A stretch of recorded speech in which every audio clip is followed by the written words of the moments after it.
Hi everyone, welcome to Management 361 Organizational Behavior. I'm Carol Himmelhoek and I'll be your professor for the next 8 weeks. I've prepared this short video to give you an overview to the course, so let's get started. I am at the course homepage, which is the first thing that you see when you log into the course.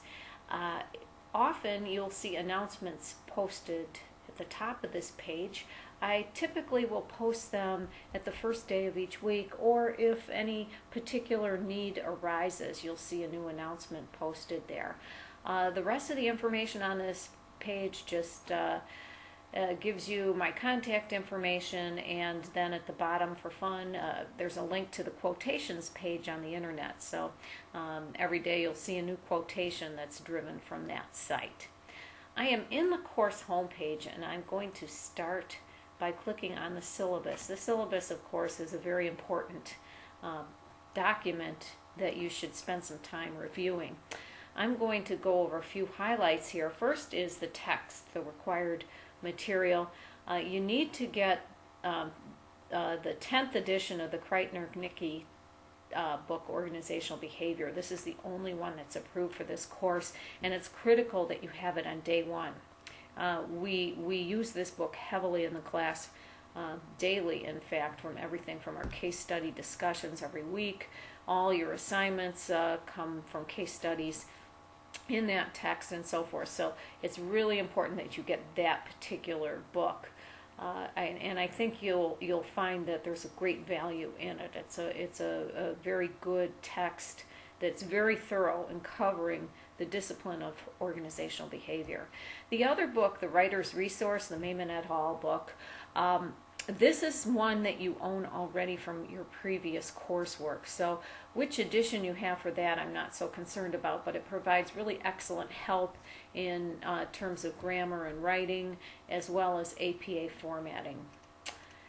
The course objectives in the syllabus, they're mentioned here as course outcomes. I do on a weekly basis provide learning objectives for the week, but those for the overall course are stated here in the syllabus, and they include demonstrating a working knowledge of fundamental theories and principles of organizational behavior and being able to apply them in your organizations, to understand why people and groups in organizations behave and feel as they do, to identify the processes and methods that can improve the behavior and attitudes of organizational members and therefore their effectiveness, to understand the effects of organizational structure and culture on individual and group behavior, to work more effectively with teams, which are of course very important in organizations today, and finally to apply the research findings from the field of organizational behavior to more effectively manage human resources in your organizations.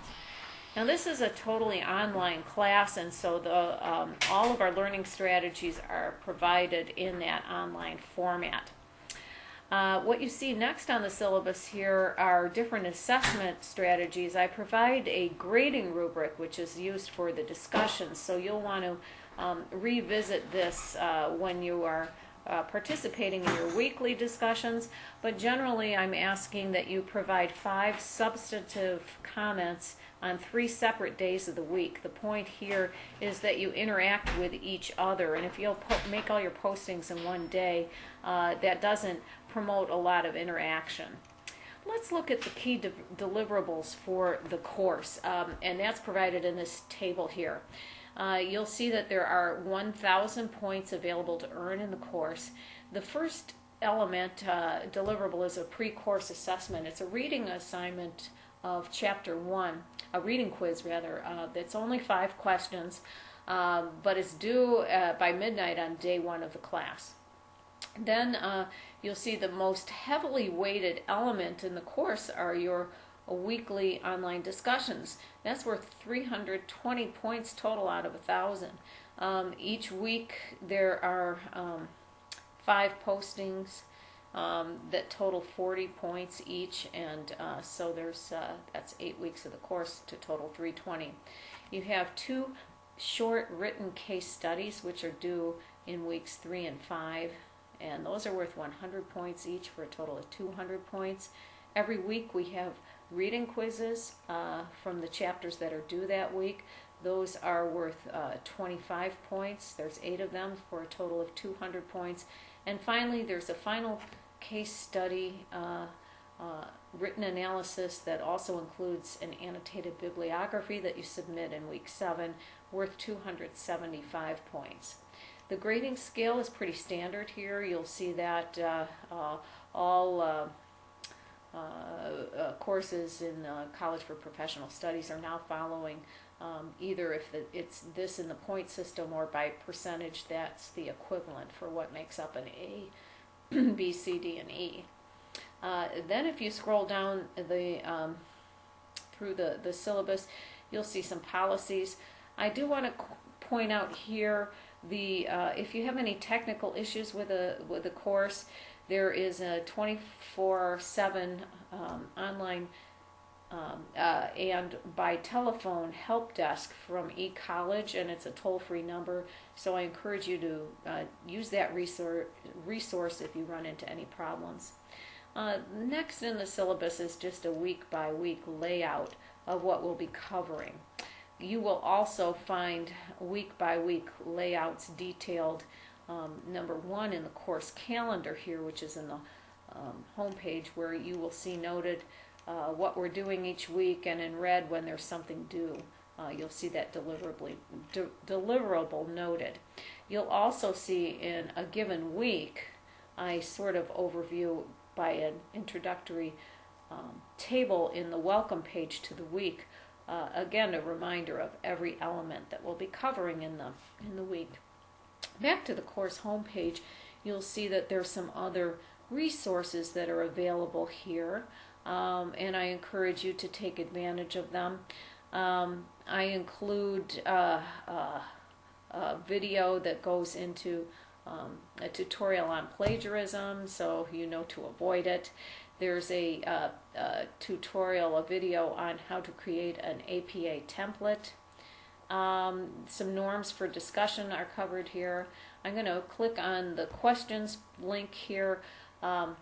This is where if you post any questions, chances are if you have a question, someone else in class is going to share that concern, or maybe they hadn't thought of it yet. So let's create a community where we share and exchange ideas. So if you see a question posted and know the answer, go ahead and post your response there. I check it daily too, but that's a forum that's here for you to focus on. The water cooler is more informal. We'll introduce ourselves here in the first week, and then there's an open forum where you can post anything that's on your mind that's off topic in our formal discussions, but perhaps that you want to talk about with other class members here. I'm going to now return to week 1 and show you, sort of tour you through a typical week. As mentioned before when I was going through the syllabus, there are overall learning objectives, but then at the week-by-week level, there are some learning outcomes that we want to target, and I specify those there.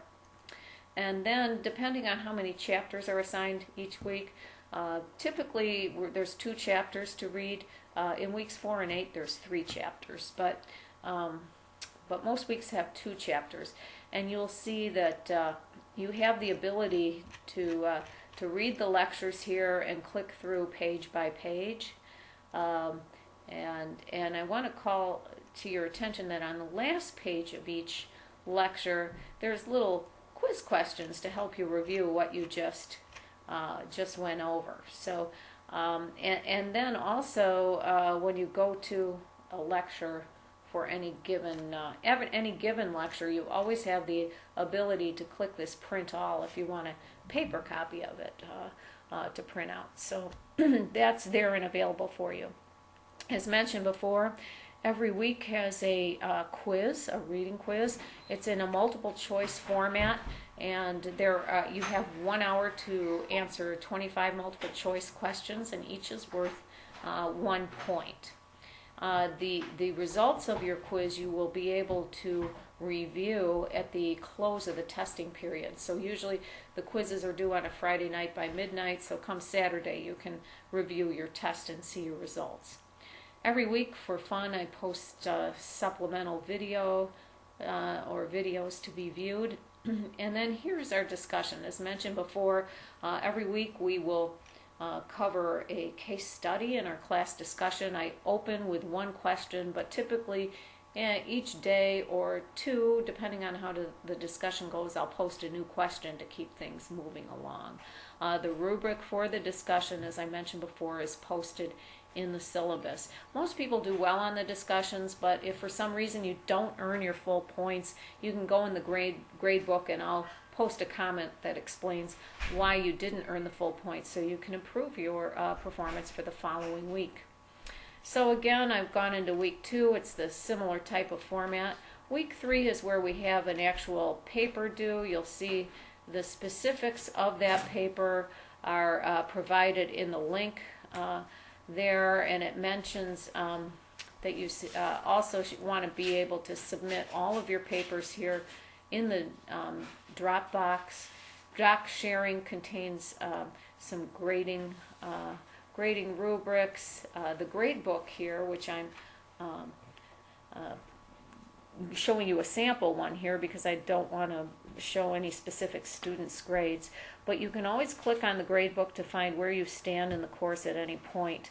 You'll see each assignment listed, and it will have the points you've earned compared to the points available and that percentage. So you always know where you stand in the class. If you want to email anybody, you can click on the email link and you can email all class members, you can email just me or individual members, so of individual members of the community. So that is also available for communication. And I believe I have sort of given you a tour of all elements of the class. Oh, I'm going to go to week 7 before I close here and just show you this final paper. It's a format much like all of your your other 2 short case studies.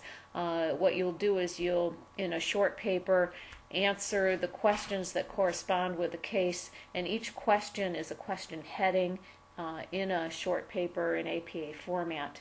The only difference here is that you're going to do a little research and share that research in what's called an annotated bibliography.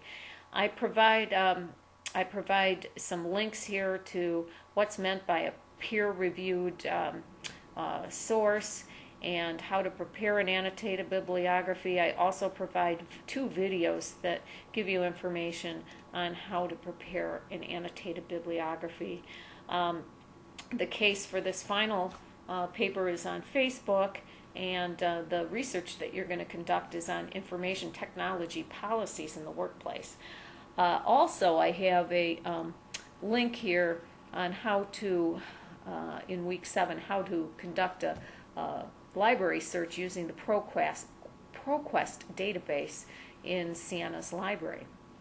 So this concludes my overview of organizational behavior, and I hope it's been helpful for you. I'm excited to be working with all of you this semester, and let's get off to a good start. Please let me know if you have any questions. Thanks a lot, and have a great day.